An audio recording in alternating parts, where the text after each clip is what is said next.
Iresa Singh ahan mukta di ikong non kurumjari ngasi Mayam gidamakta yamna kanarba government job ki information update amadi career mari lenaba video ama pudun laksari Mayam 12 pass loiraba candidate sing amadi JEE Mains prepare tawgro candidate sing gidamakta yamna opportunity oiraba Indian Army ki through the technical entry scheme number 52 ana higher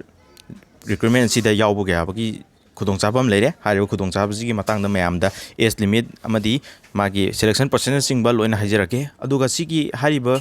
examination asigi form fill up si ₹0 ni ko form fee ambuk tingoi magi detail explanation Mayam yang minna si Mayam na channel si wono thenabi word subscribe to simbiramu video si like to simbiramu aduga Indian Army technical entry scheme si Indian Army gi website gi dum apply to gadabni ko sida sahi mari gi training to gani sahi mari gi training sida Mayam loira matung da engineering gi course BTech natraga na BE gi BTech natraga BE gi engineering gi course ki grant torokani ko aduna Mayam yamna kanarba job opportunity ni ko aduga salary tami manung da training manung da stipend ju fangani loiraga chahi mari gi training si loira matung chahi mari gi training haiba wane si engineering gi course to tambani ko chahi mari si tambal loira matung da su Mayam sida kanaba fang du si Mayam lieutenant gi level yorani ko NDA khal loirba candidate sing na phangiba salary do aduga chapmanana Mayam post dum thabo wan join tawro dum ni ko aduni yalma kanaba opportunity ni Mayam min eng tamina si kauriba scheme si Indian Army gi makhadani thabak ki maming sina technical entry scheme ai ko graduation tawna salary pi ba thabak ni ko total vacancy is 90 ni aduga application starting date asi 13 May gi hore aduga closing date sina 13 June do gi ni ko apply to bogi form apply to bosi online to godam ni online apply to matam da paisa amuk chang di ko zero ni fee si dung mai selection process aham shortlisting to gani shortlisting to je koi ki 12 ki mark amadi koina JEE Mains thagi bagi mark to adudagi yanga shortlisting to gani shortlisting je loira matung da SSB interview to gani ko SSB interview loira matung da physical fitness amadi medical test toroga selection je khangada bani ko job location je all over India ni official website joinindianarmy.nic.in da apply to gada bani ko aduga magi eligibility criteria haiba targadi 12 pass loira candidate ogada bani sida maths amadi physics chemistry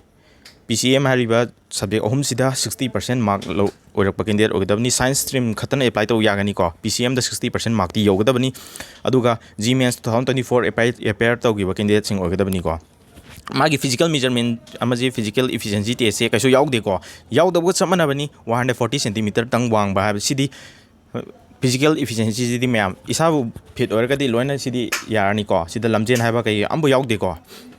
Mayam any government job ki preparation to ge haba taragadi TESTBOOK app se compulsory download tobiyu app store amadi play store fangmani TESTBOOK chi yearly pass pro ₹307 da fangi ko Mayam ne apply kapanda sanga T2M haba course na view aduga 12% ge maximum discount fangani hariba discount si limited period ki ni ko 14 dena 16 May fogi manung da tang si gi discount je fangani do TESTBOOK yearly pass pro leibagi link so description da picture amake any government job ki test series na singba mock test chapter wise previous year question na singba loina TESTBOOK yearly pass pro dagi loina fangani ko PDF oina download to busu yagani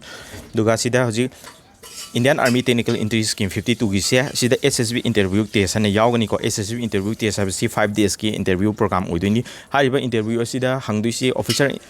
officer intelligence rating kan OIR test kan lei ko makhal makha gi test ma yawgani sida yamna maru oriba OIR test have si je first day da tawdini si gi test si gi matang ju TESTBOOK yearly pass pro da fangani ko magi chapter wise amadi topic wise full test na singba loina fangani ko si gi kana se Mayam lomina se du exam sing ase khanna one of the preparation pan na tomina si ko aduga TESTBOOK aiba app sida fangdusi thaba khudima ki loina professor question amadi test series loina fangadoini aduga mock test ki through amadi akoina test attempt toro matungda magi detailed answer analysis amadi professor question sing ju download toba yadoini ko duni yam kana ba app ni aduga Indian Army technical entry scheme sigi oina age limit asi 16 half tagi horaga 19 half sigi manungda leiba candidate sing apply toba yagani ko 2nd July 2005 amadi 1st July 2008 hariba date ani sigi manungda leiba candidate khuding mak loin apply toba yagani aduga hariba date sida pokpa oiraga su yagani ko apply toba si ado si handak 12 loibta ngariba adi 12 pass tograba candidate sing ni ko si je career oina changbuju yaba career oina changbusi Mayam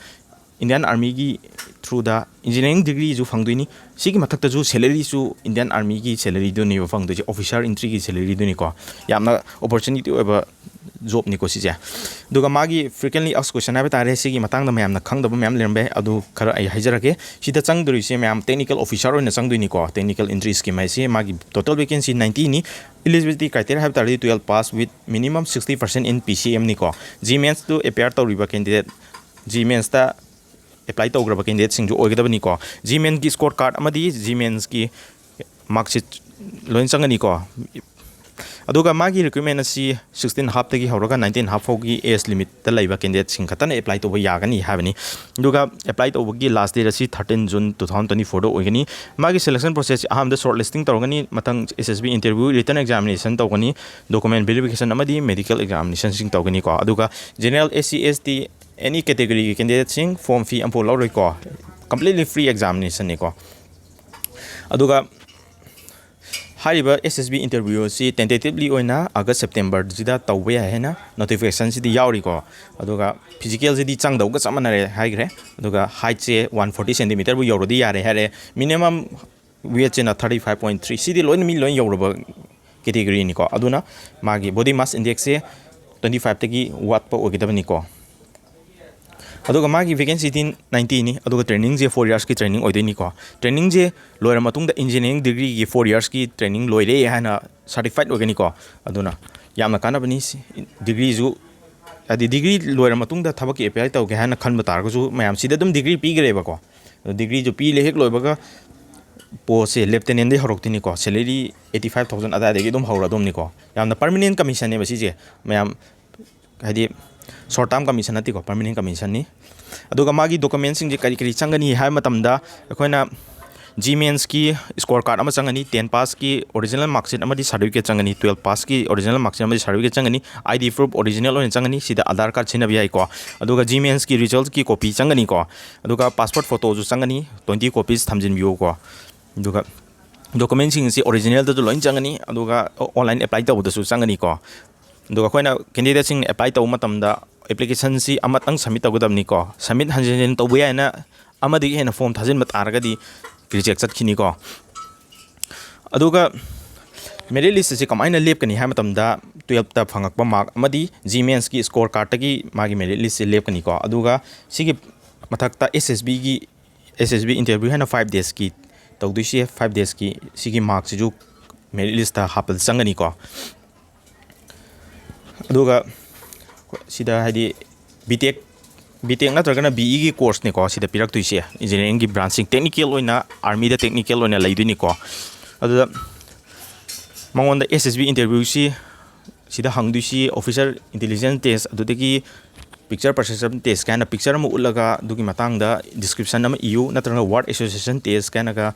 mayam lailiya wahi khara piramaga kari mensilu ka amna sigi matang sing je mayam SSB gi interview da hangi sing do loin chawdeni ko adu koina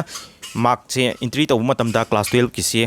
class 12 ki percentage ta iri bidu direct entry tawgadabani sida koina rounding off tawba approximate value insinba ambo yade ko adi physics chemistry maths tangi percentage ne ko men doisi overall gi percentage men gadaba nate aduga mayamna any government job ki namakta preparation tawba targadi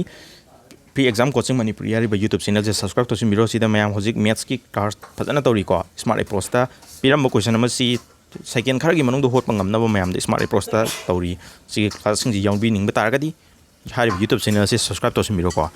mayam ngasi gi onati ngasi gi army technical entry 52 zigel loina na video si matang je loisin jarage anouba job ke update sing lak matam da matung tarakpada dum matam sana dum update pijarake ngasi gi matang si tension jarake thank you